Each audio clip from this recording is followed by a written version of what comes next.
Bonjour à tous et bienvenue dans votre journal de ce jeudi 30 janvier. Ce soir, la Coupe Davis pour les non-initiés. C'est un peu le sujet de la semaine avec les matchs qui commencent demain au Vendespace. Alors cette Coupe du Monde du tennis, de quoi s'agit-il exactement? Eh bien toutes les explications, c'est dans un instant. Les municipales aussi avec ce soir un gros plan sur l'élection des conseillers communautaires. C'est la première fois que nous allons les élire en même temps que nos conseillers municipaux. Reste à savoir là aussi ce que c'est exactement. Et puis, Miss Le Croc vous prend la main dans le sac. L'artiste plasticienne expose à partir de samedi une petite anthologie de sacs et sacs à main qu'elle nous présente en avant-première. Les médias locaux en parlent donc depuis le début de la semaine. Le Vendespace accueille à partir de demain le premier tour de la Coupe Davis. Un des premiers tours d'ailleurs pour être plus exact, celui qui va opposer l'équipe de France à celle d'Australie. 4 matchs dont on connaît depuis ce midi les combinaisons. Vous voyez ici les images très protocolaires du tirage au sort.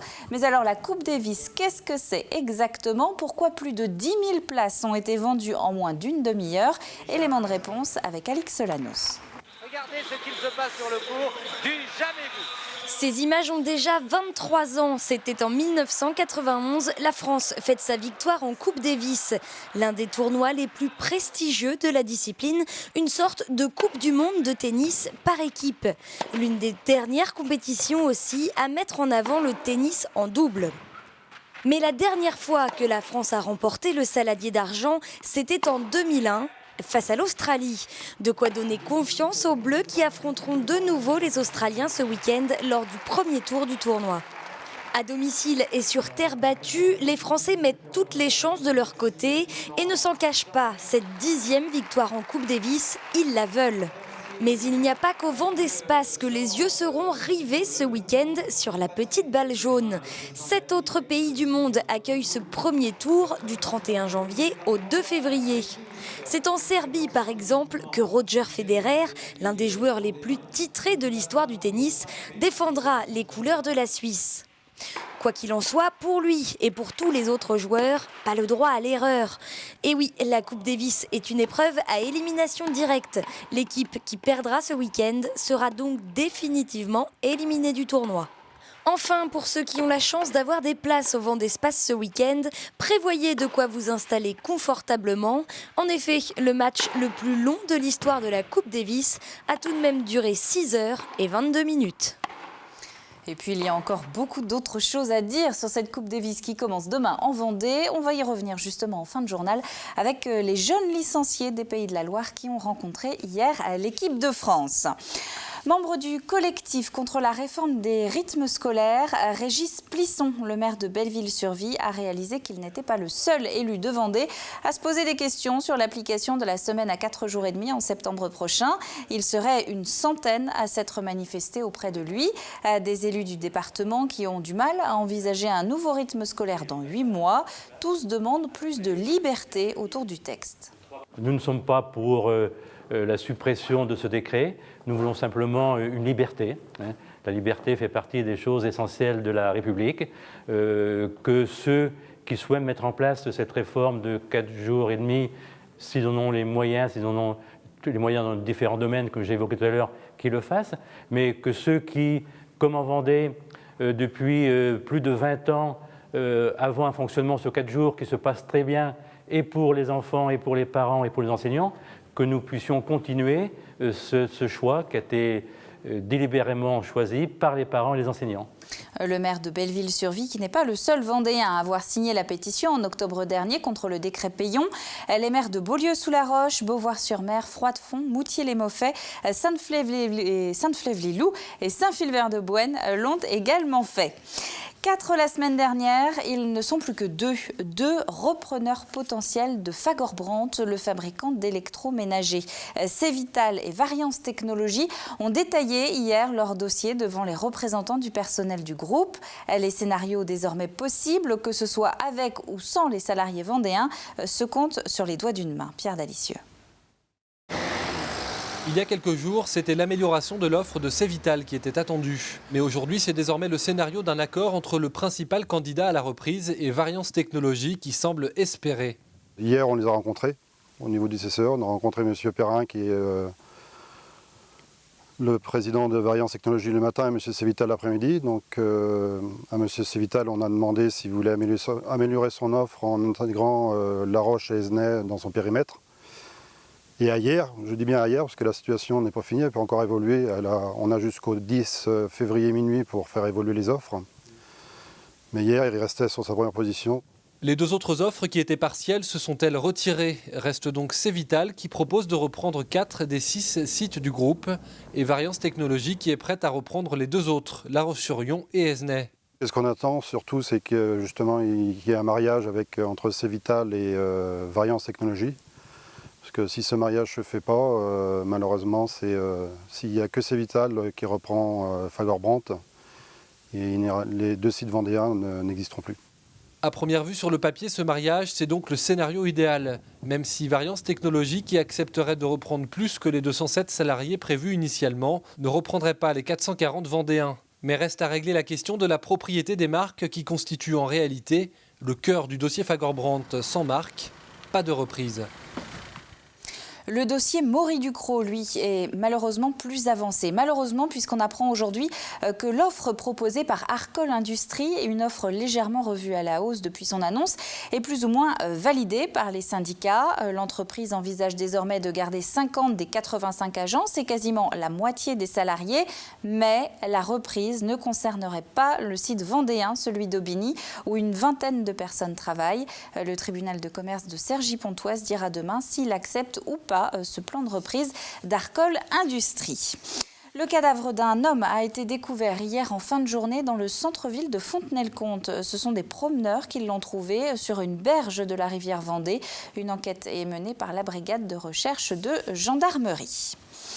Nouvel épisode maintenant de notre feuilleton consacré aux prochaines élections municipales. Alors on a déjà fait le point sur les maires qui se représentent et ceux qui arrêtent, sur la parité aussi, désormais obligatoire dans les communes de plus de 1000 habitants. On va se pencher ce soir sur les conseillers communautaires. Pour la première fois cette année, nous allons les élire en même temps que nos conseillers municipaux. Carl Laboureux. Jusqu'alors élus au sein des conseils municipaux, les conseillers communautaires seront dorénavant choisis par les électeurs. C'est donc l'une des nouveautés et c'est l'une des réformes destinées à donner davantage de légitimité démocratique aux établissements publics de coopération intercommunale, autrement dit aux communautés de communes et autres communautés d'agglomération. C'est vrai que le citoyen aujourd'hui a beaucoup de difficultés à faire effectivement la part des actions communales, des actions communautaires. Donc déjà le fait que ce soit aujourd'hui directement l'électeur qui désigne ses représentants au conseil communautaire peut permettre d'une part, je dirais, à toutes les listes communales de faire état déjà de ce qu'ils attendent en termes de compétences communautaires et à l'électeur de mieux comprendre effectivement la désignation de ces candidats et sur les missions qu'on leur donne. En Vendée, à l'exception de Nallier et de l'Île-Dieu, les 280 autres communes sont toutes regroupées dans des structures intercommunales, 29 sur le département, avec des nombres de conseillers plus ou moins importants, des nombres qui vont également évoluer suite à la réforme des collectivités. La communauté d'agglomération de La Roche-sur-Yon, par exemple, passera de 70 délégués communautaires à 46. À l'inverse, au Pays des Achats, on passera de 22 à 26 membres titulaires. Mais pour chacune de ces structures, la règle de renouvellement des conseillers sera la même. En mars prochain, ce seront les électeurs qui voteront donc en même temps pour les conseillers municipaux et pour les conseillers communautaires. Très simplement, il y aura sur un même bulletin de vote, sur la gauche du bulletin, la liste des conseillers municipaux et sur la droite du bulletin, la liste des conseillers communautaires. La liste des conseillers communautaires doit reprendre l'ordre du conseil municipal. Et donc, tous les conseillers communautaires sont également conseillers municipaux. Quant au mode de scrutin, ce seront les mêmes que pour les élections municipales. Dans une commune de moins de 1000 habitants, les conseillers communautaires seront automatiquement désignés selon l'ordre d'élection du maire et de ses adjoints. Pour une commune de plus de 1000 habitants, les sièges seront répartis entre les différentes listes à la proportionnelle, avec prime majoritaire à la liste arrivée en tête. Et pour chacune des listes, ces sièges seront attribués selon l'ordre de présentation des candidats. Et je vous rappelle que les dates d'élection municipale, c'est donc les 23 et 30 mars prochains. En sport, retour sur le cours central du Vendée Espace. Je vous le disais en début de journal, hier, les plus jeunes licenciés tennis des Pays de la Loire ont assisté à l'entraînement de l'équipe de France. Certains ont même tapé quelques balles avec eux. Anthony Jamin. Ils viennent de tous les pays de la Loire et aujourd'hui, la chance leur est donnée de voir leurs idoles s'entraîner juste sous leurs yeux. Pour l'heure, si les caméras de retransmission des matchs sont encore au point mort, les appareils photos des quelques 1600 enfants tournent à plein régime. C'est les services et surtout les volets parce que là c'est aussi pour ma famille, pour qu'on visionne sur la télé. Ça nous apporte beaucoup de choses de les voir et en plus c'est mes 2 joueurs préférés. C'est la meilleure journée de ma vie au tennis. Après quelques balles d'échauffement, l'entraînement peut réellement commencer. Les jolis coups sont applaudis. Les enfants entament même une holla digne des plus grandes finales.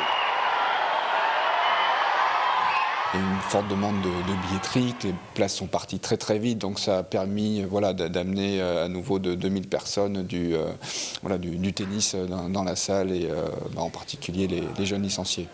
L'autre temps fort de la journée, c'est la rencontre avec les joueurs. Séance d'autographes pour Jo-Wilfried Tsonga et des échanges de balles avec les pros pour 8 chanceux. Antoine fait partie de ceux-là, tantôt face à Gaël Monfils, tantôt partenaire en double avec Gilles Simon. Pour le jeune licencié, cette journée restera mémorable. Je voulais pas faire des fautes parce que je voulais pas décevoir les grands joueurs. En fait, j'essayais pas trop de faire des revers parce que quand je fais des revers, en fait, normalement, je le fais à une main. Et quand je le fais à une main, je fais plutôt des fautes. Et je préférais garder mon coup droit pour pas gâcher les points, quoi. Pour Antoine, la journée est donc réussie. Au lieu du traditionnel entraînement du mercredi après-midi, il repartira les poches pleines d'autographes et la tête un peu dans les étoiles.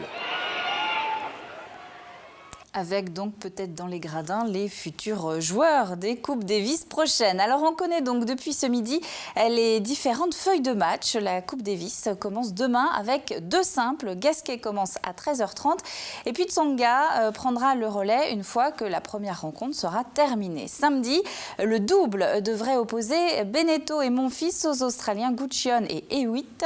Devrait, puisque les capitaines peuvent changer de joueur jusqu'à la dernière minute. Et puis dimanche, dernier jour de compétition, retour de Tsonga et de Gasquet sur le terrain. On va essayer de faire le maximum. Je pense que c'est une équipe quand même qui est dangereuse. C'est une équipe qui mixe entre l'expérience et la jeunesse, donc ça va être intéressant. On est favori du match de demain contre l'Australie. C'est vrai que Joe a un match difficile. Moi j'ai un jeune qu'on ne connaît pas bien aujourd'hui, mais je pense qu'il sera très très vite dans les tout meilleurs parce qu'il a vraiment beaucoup de talent, un très gros service, gros coup droit, donc beaucoup de jeunesse, beaucoup d'envie. Jouer Lleyton Hewitt, c'est toujours compliqué. Pour moi, quand je démarre ce match, il est toujours numéro 1 mondial. Donc c'est un match que je vais devoir démarrer avec beaucoup d'humilité et respecter le grand champion que c'est. Un mot de cyclisme aussi, du cyclisme féminin. On apprend aujourd'hui dans Ouest France que Mouilleron-en-Parais va accueillir cet été le départ de la 8e route de France. L'épreuve réunit les meilleures sportives internationales de la discipline. Départ donc le 9 août prochain de Vendée pour une arrivée en Alsace une semaine plus tard.